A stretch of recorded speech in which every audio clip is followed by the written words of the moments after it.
Ciao a tutti amici di Angolo Nerazzurro, bentornati sul canale. Archiviata la pausa nazionale, tornano anche i nostri prepartita tattici, in realtà prepartita direi tattici e non. Poco più di 24 ore infatti alla super sfida, a quella che per molti interisti è la partita dell'anno, ovvero quella tra Juventus e Inter, e quindi in questo video andremo a vedere le ultime per quanto riguarda le probabili formazioni che scenderanno in campo domani e l'aspetto proprio tattico del match. Vedete già pronta alle mie spalle la lavagna. Andremo a capire quali sono i punti di forza a cui far particolare attenzione, ovviamente i punti di forza della Juventus, e quali invece potrebbero essere dei punti deboli da sfruttare, quale potrebbe essere la chiave tattica del match. Naturalmente, come al solito, vi ricordo un bel like se poi vi sarà piaciuto il contenuto del video e l'iscrizione nel caso in cui non siate ancora iscritti, e con due semplicissimi passaggi potrete dare un grandissimo aiuto al canale.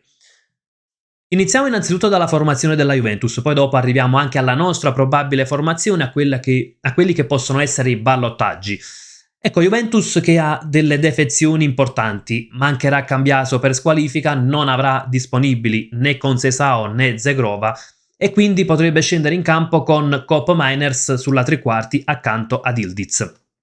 Andiamo subito al dunque, poi dopo andremo a vedere anche la nostra probabile formazione.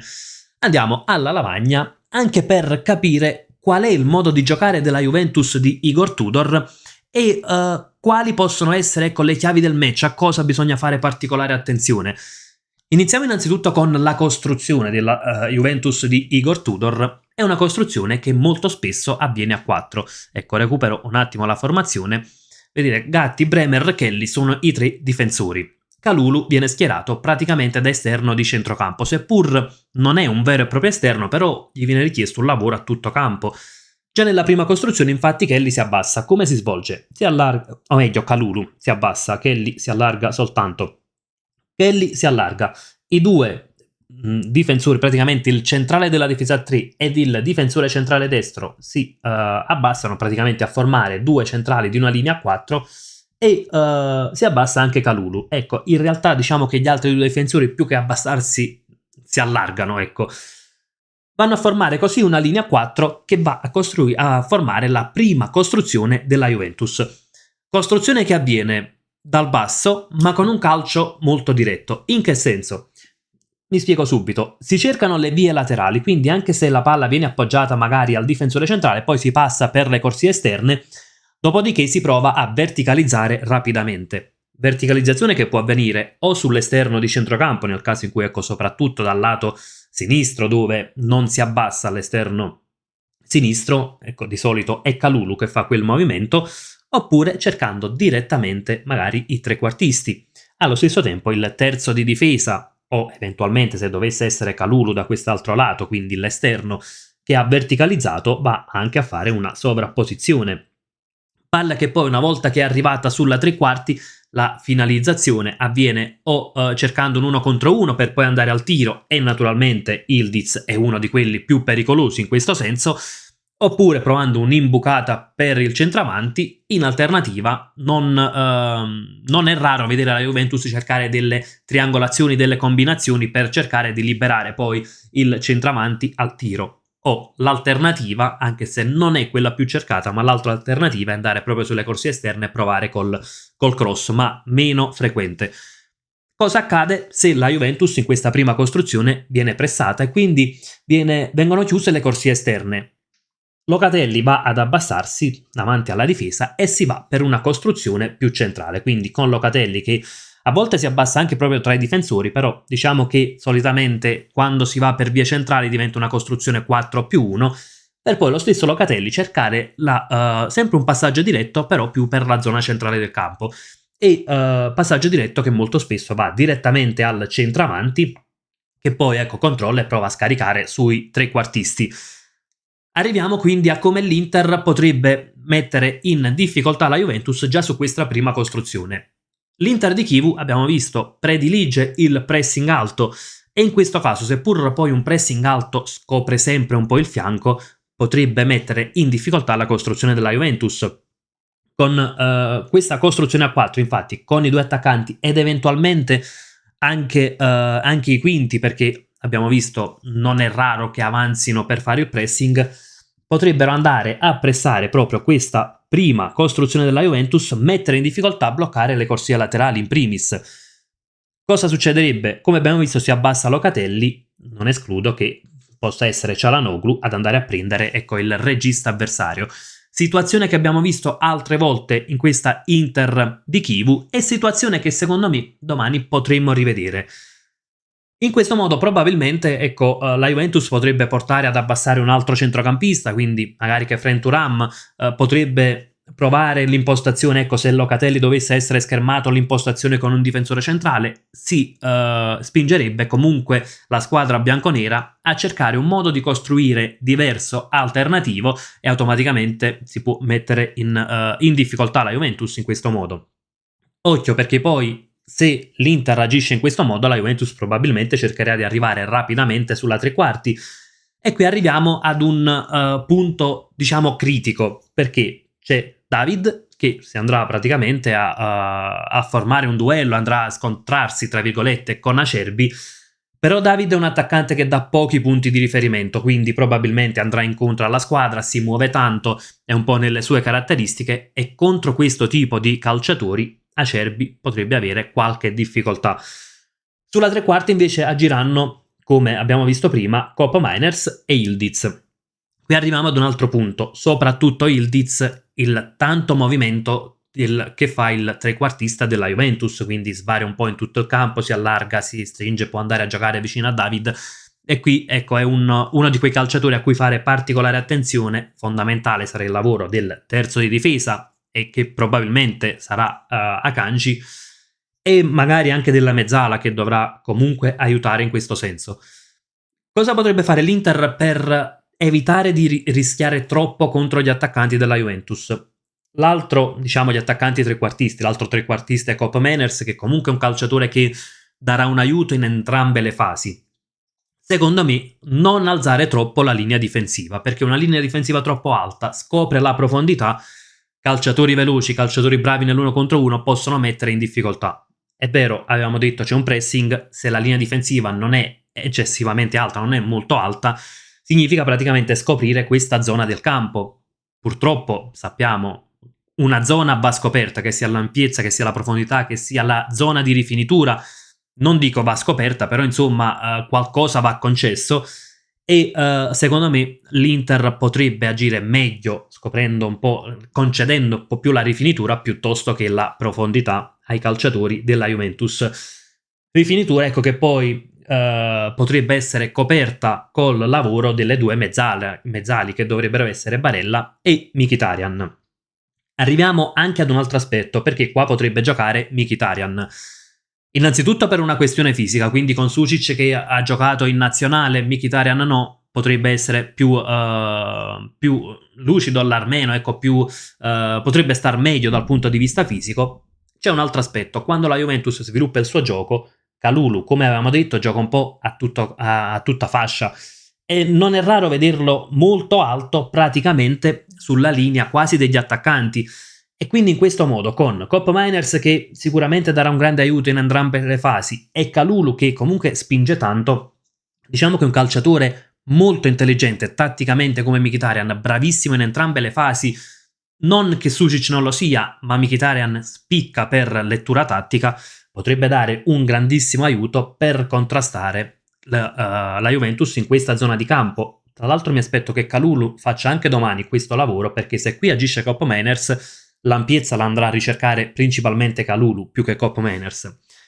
Ampiezza che la Juve ricercherà, secondo me, diversamente invece sulla corsia opposta, quindi sulla corsia sinistra. Perché? Perché l'esterno sinistro dovrebbe farlo McKennie, ecco, non un esterno di ruolo. Gioca McKennie, naturalmente, vista l'indisponibilità per squalifica di Cambiaso. Ecco, Tudor avrebbe due opzioni, McKennie o Joao Mario. Joao Mario ha mostrato dei limiti in fase difensiva, e quindi McKennie potrebbe essere la soluzione più appropriata. In questo caso, ecco, se la Juventus dovesse sfruttare l'ampiezza anche da questo lato, o la sovrapposizione di Kelly o probabilmente Yildiz potrebbe allargarsi e quindi andare a sfruttare qui l'ampiezza.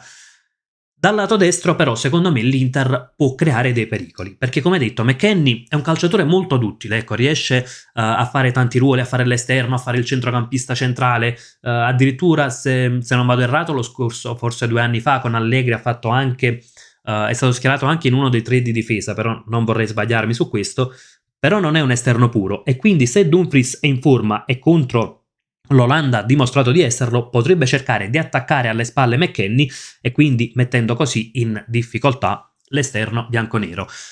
Arriviamo anche alla fase di non possesso della Juventus, perché anche lì c'è bisogno di fare qualche appunto, perché è una fase di non possesso che io definirei molto pericolosa, quella della squadra di Igor Tudor. Perché? Perché è ovviamente pericolosa per noi, non per la Juventus stessa, perché tendono a fare un pressing alto, ecco, l'aggressività è un calcio, quello di Tudor, diretto in fase di possesso e aggressivo in fase di non possesso. Ecco, in fase di non possesso mi aspetto che i 3 attaccanti, o meglio l'attaccante e i 2 trequartisti, facciano gran pressing, gli esterni potrebbero andare a pressare i nostri e occhio anche a come agiranno i 2 centrocampisti, che potrebbero comunque essere aggressivi, ecco, potrebbe avere una linea, un baricentro alto in fase di non possesso la Juventus, soprattutto sulla nostra prima costruzione. Ecco che potrebbe essere uno dei motivi per il quale Chivu schiererà Çalhanoğlu. Innanzitutto perché sappiamo, per quanto il turco non è in un gran periodo di forma, e secondo me è stato il principale motivo che ha portato Chivu ad avere dei dubbi, ma se dovesse schierare Çalhanoğlu sarà proprio per cercare di sfruttare la qualità nel primo possesso, nella prima costruzione. Col pressing alto della Juventus potrebbe essere schermato Çalhanoğlu? Sicuramente, ed ecco che diventa allora fondamentale anche Akanji. Akanji, ricordiamo, per precisione passaggi è stato il miglior difensore della scorsa Premier, quindi con una Juventus che fa il pressing alto, aumentare la qualità nella linea difensiva, aumentare la qualità nella prima costruzione potrebbe essere determinante.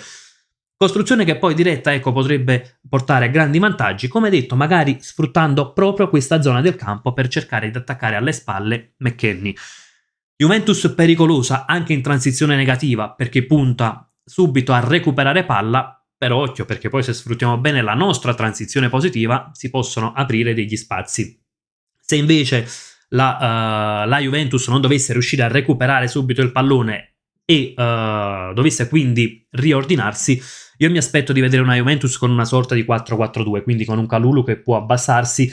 McKennie non mi aspetto che vada a fare proprio il quinto, ma Koopmeiners invece mi aspetto che possa abbassarsi sulla linea di centrocampo, quindi dei centrocampisti, quindi una sorta di 4-4-2. Bisognerà essere bravi a sfruttare quel momento da recupero palla o la costruzione, insomma, sfruttare quel lasso di tempo tra il pressing aggressivo e il momento in cui la squadra di Tudor va a riordinarsi. Per quanto riguarda i 2 centrocampisti, ovviamente attenzione a Khéphren Thuram, perché se Locatelli rimane un po' più basso, più a protezione della linea difensiva, Khéphren Thuram è quello che si inserisce e può creare dei pericoli. Nel caso in cui dovesse giocare Sušić, che al momento non sembra favorito nel ballottaggio con Mkhitaryan, io personalmente opterei forse per Sušić da questo lato, in modo ecco da cercare di creare maggiori pericoli con Sušić che si inserisce e quindi cercare di mettere ancora più in difficoltà questa corsia della Juventus che manca del titolare. Naturalmente, come detto, però ci sono tanti motivi anche per optare per la scelta Mkhitaryan. Arriviamo anche alla nostra probabile formazione, praticamente l'abbiamo già accennata nella parte tattica del video, quindi con Sommer, Akanji, Acerbi, Bastoni, Dumfries, Barella, Çalhanoğlu, Mkhitaryan, Di Marco.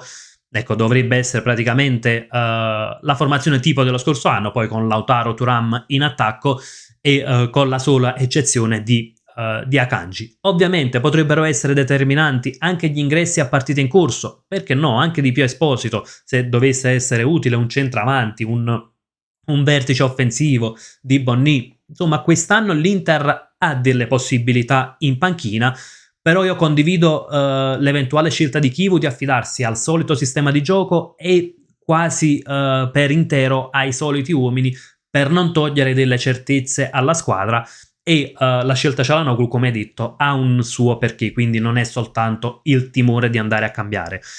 È una partita che secondo me può rappresentare un crocevia fondamentale della stagione. Non è decisiva, perché alla terza giornata non può essere decisiva né in un senso né nell'altro, Però può essere un crocevia fondamentale perché naturalmente dopo la sconfitta di Udine sarà importantissimo dare una risposta. Se l'Inter dovesse malauguratamente cadere anche a Torino, è chiaro che poi si andrebbe un po' a complicare anche dal punto di vista ambientale, dal punto di vista emotivo, si complicherebbe non poco il cammino di questa Inter, oltre poi all'aspetto della classifica che non sarà ancora determinante, però vederci già a -6 significherebbe una classifica che già sarebbe brutta da vedere, ma ci auguriamo che insomma l'Inter possa dare delle risposte, possa ripartire e possa cancellare il brutto KO della sfida con l'Udinese. Ragazzi, fatemi sapere anche le vostre considerazioni. Chi schierereste titolari tra Mkhitaryan e Sucic? Le altre scelte di Kivu? Cosa vi aspettate dalla partita di domani? Insomma, come dico sempre, sfruttiamo la sezione commenti per confrontarci sulle nostre idee e io, come al solito, vi saluto con un gran bel Forza Inter!